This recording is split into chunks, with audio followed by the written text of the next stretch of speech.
everybody. This is the Audacious Ask, and my name is Jennifer Cramer Lewis, and I am an Access Consciousness certified facilitator. And Access Consciousness has been empowering people to know what they know for almost 30 years in 173 or 174 countries around the world.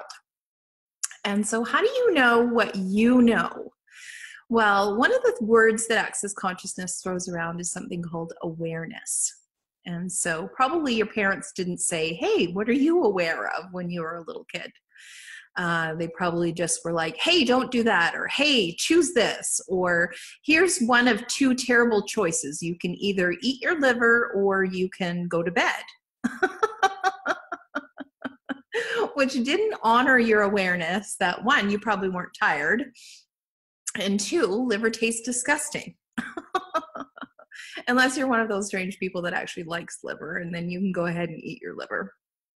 And so what is awareness? Awareness is a sense of what your body would like to create, and what's going to be easy for you to create.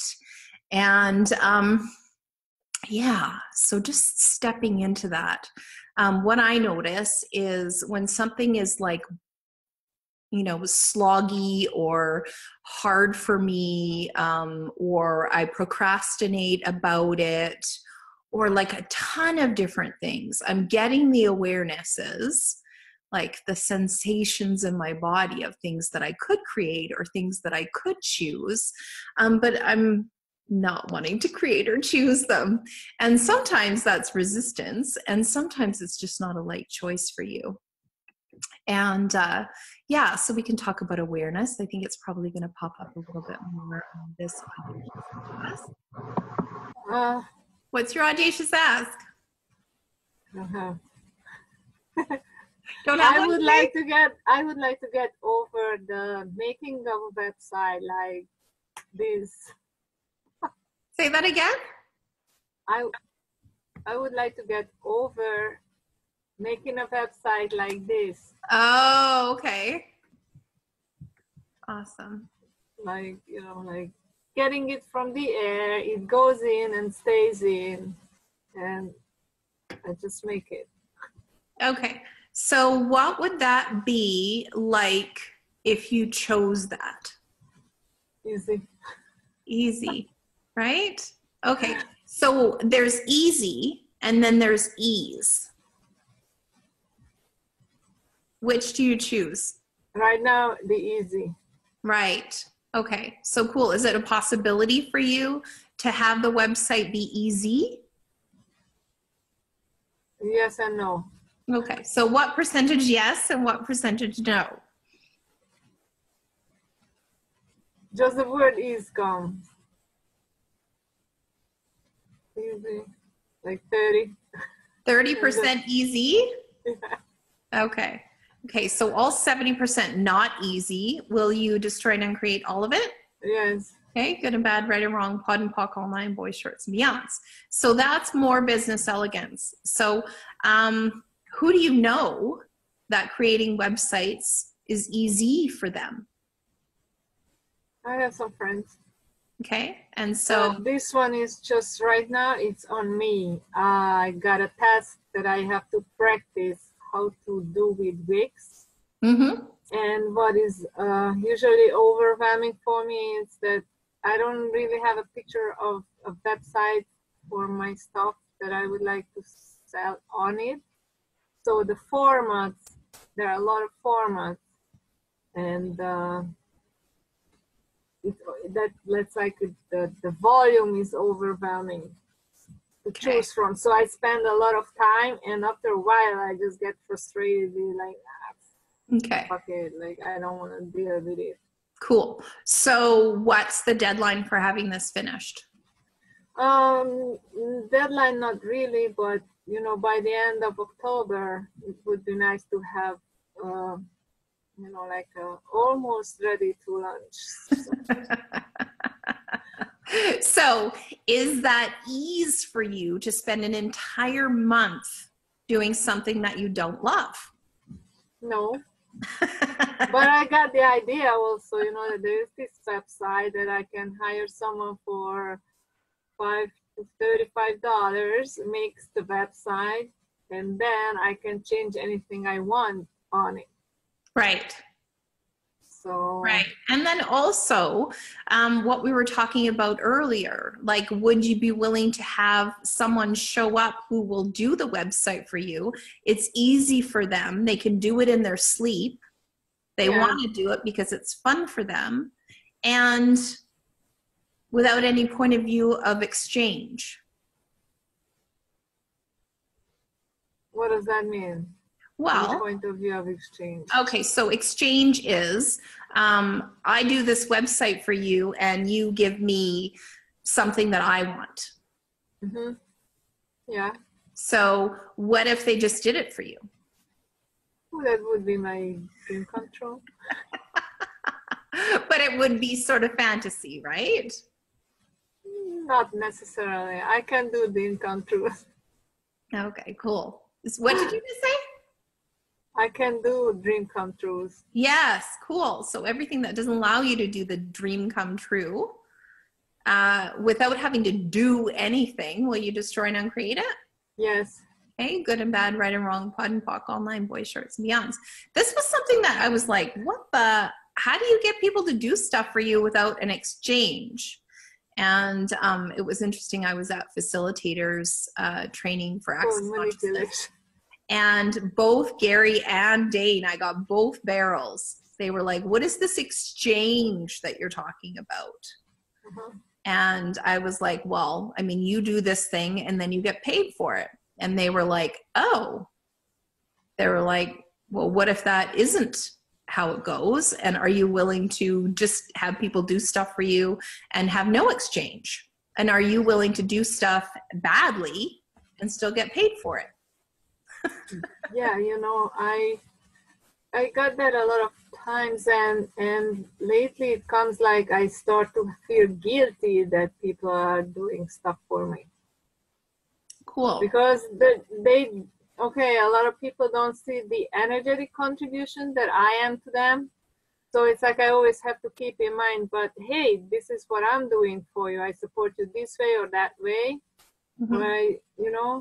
So I start to, actually with this that I just said it out loud, I start to lose the sharp edge of the self-blame, the blame, shame feeling, because I'm not doing anything for them in exchange.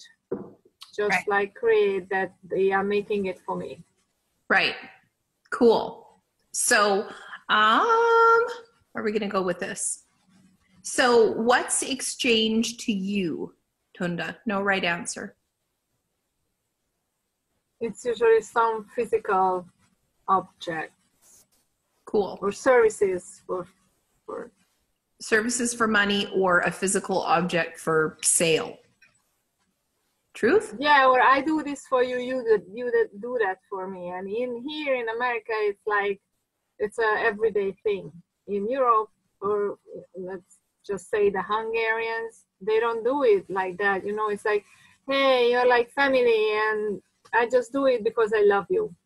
Right. Or a lot of places in Europe are like that. Here I see more and more like that, something for something. Cool. So all of the somethings for something that you've ever bought, you've ever sold in any lifetime, on any planet, in Europe or anywhere else, will you destroy and uncreate all of them? Yeah. Okay, good and bad, right and wrong, pod and poc, all nine, boys, shorts, and beyonds. Everywhere you do more for family, will you destroy and uncreate it? Yeah. Good and bad, right and wrong, pod and poc, all nine, boys, shorts, and beyonds. Everywhere you do more for money, will you destroy and uncreate that too? Yes. Okay, good and bad, right and wrong, pod and poc, all nine, boys, shorts, and beyonds. And what if money had no value? That would be awesome. Okay, good and bad, right and wrong, pod and poc, all nine, boys, shorts, and beyonds. And what if your objects, like your beautiful wire wrapping, I sold one. Good one. I can't wait until the whole collection is gone, and then you tell me I've sold it all and the people are wearing it. I think you need to have a contest. One of my friends would like to buy them all. Yeah, let them. To have me. Yeah, just let them. Yeah, I'm waiting for her answer. Nice. Good and bad, right and wrong, POD and POC, online, boy shorts and beyonds. Yeah. So, yeah. What I would love for you to do is have a look at your art that you make, your beautiful jewelry, and imagine that there was nothing that could be exchanged that would equal the value of what you create. Yeah. And what would happen then? Okay, everywhere you're going into conclusion that you would be broke, will you destroy and uncreate it? Yes. Okay, good and bad, right and wrong, POD and POC, all nine, boys, shorts, and beyonds. Because truth, what you create is priceless, correct? Yeah. Good and bad, right and wrong, POD and POC, all nine, boys, shorts, and beyonds. So how can you put a value on something that's priceless? I understand. Yeah. How much they want to be sold for? Do you? Yeah. Okay. So sold for, on this side, has an energy of something that's maybe not so bright or light. What's a different word or a different way that you could ask them? Exchange for? Well, what if you ask them to find their new lover? Okay, and then, because in the store I have to put a number on them. Yeah, so then you could say, oh, well, your new lover, what would your new lover like to pay for you? Or what would your new lover, and then rather than going into the calculation, what I see happening is for you to get a picture in your mind of the actual denominations of the bills. Do you know what I mean? Mm-hmm. So rather than you going into, oh, well, it took me, 17 hours. I can't go there because it's not paying off at all, as Yeah. hourly dealing with it doesn't You can't pay. get paid hourly for what you do. No. Yeah. So at the beginning, some artisans make sure to get their work in front of people who will be photographed in it. Mm-hmm. And then, so that's how they get fashionable. So think about that. Who can you connect with that would get photographed in your work and be willing to be an endorsement for the work that you do? That's just something that's coming across.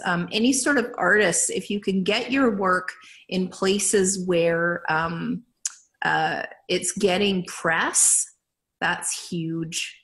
And so there is no exchange there, like of dollars, or maybe it can be like, oh, okay, well, I've got this thing, I've made it specifically for you, and they're like, oh, well, what would you like to get paid for it? You could say, oh, well, I'd love for you to be photographed in it, and I'd love to be able to tag you on social media.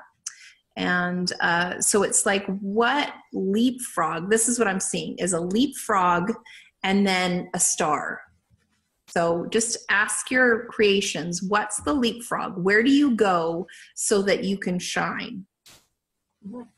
Actually, I like to make jewelry for personal, like that I know who is made for, or the person, and I make it for the person.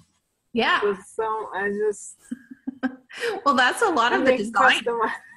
They have better. like a dream audience, right? So yes. They'll make a dress and they imagine, okay, well, who's going to buy this dress is this famous actress. And so they'll make a dress specifically for her.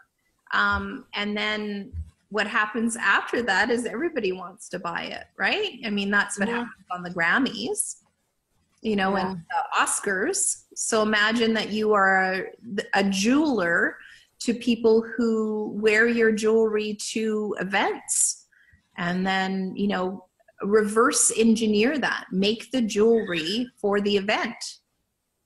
That's what I do. Okay. Is that light? Yeah, that feels light. Cool. Awesome. Thank you. You're welcome. My pleasure. That was the Audacious Ask. My name is Jennifer Cramer Lewis, and you can join me live on Mondays or Tuesdays, wherever you are on the planet. And what the Audacious Ask is about is asking for more to show up in your life, whether that's money, lovers, creations, a life that's ease, maybe even easy. And yeah, so just come and join us on Mondays or Tuesdays. And if you're at a part of your life where you're like, well, wait a minute, I think I might need some hand holding here to have a bigger, more audacious creation, then you can find me on Facebook. My name is Jennifer Cramer Lewis. Ciao, guys. Bye-bye. Thank you.